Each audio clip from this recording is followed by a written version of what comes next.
Yo, what is going on guys, it's Power Gaming here, and today I'm going to be looking at Identity's player models and how they have evolved thus far. Please like, comment, share and subscribe, and let's get right into the video. So the first version of the player model that we saw was in the Identity overview video. Now to be honest, this player model did not fit in with the aesthetic of the rest of the game whatsoever, and it did look pretty bad. However, these were placeholder models, and to note, they later did change them. These original player models seem to have a pretty low poly count compared to the newer ones that we have, and were a stepping stone for what was to come. The first actual model that they posted showed an increased poly count and was a massive improvement over the bog standard models that were shown. However, these models lacked details like hair and eyes. It was just to show the improvements over the original one, for skin quality and for how light refracted off the model, and improved it did, quite substantially to be honest.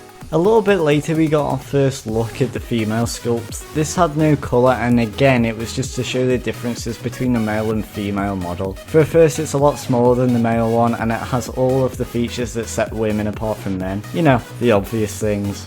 Next we got a little bit of insight on how clothes fit onto characters, and apart from the lack of colour, it shows so much on how well the character model and clothes fit together. There was so much detail here, from where the shirt and pants crease to how they sit on the character model in general. Also to note, we started to see some small features like veins on the character model, which made all of the difference. Additionally, we did get a lot more of the same photos, but they were coloured and were showing off different types of clothes in the game. At this point, if you have a look at the differences to the original player model and the newer ones, you can tell how placeholder that original one looked, and it is quite cool to see. We then got to see the characters actually in game, fitting the scene a lot more better from the original one. Still without hair though. It also gave some pretty cool vibes on how the environment in the game is.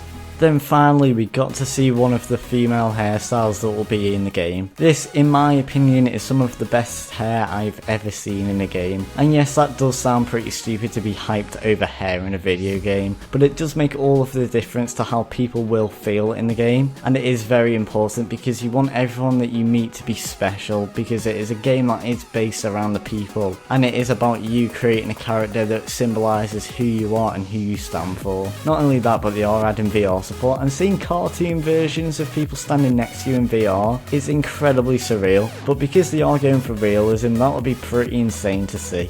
And so here we are with new character models showing different ethnicities and more details that look very close to what the final versions will be. Now these versions are pretty realistic, and if you do look close enough you can actually see indentations within the skin and how it is kind of woven together like it is in real life. These models are on Identity's Facebook page, so go have a look at them if you want to see more, or you just want to have a look at them more in depth. Either way, they're on there. But yeah, so far on the player models, that is what we have, and I am very happy of what we're getting. I do hope though that they will have different expressions of how they are feeling, but we should see this in the gameplay video, which everyone still really wants to see. So please, Identity, if you are watching this, release it soon. Thank you. Anyway, I do hope you guys enjoyed watching this video, and I do hope it was interesting to see how far the player models have actually come from when we first saw them in the overview video. Please like, comment, share and subscribe, and I'll see you guys in the next one.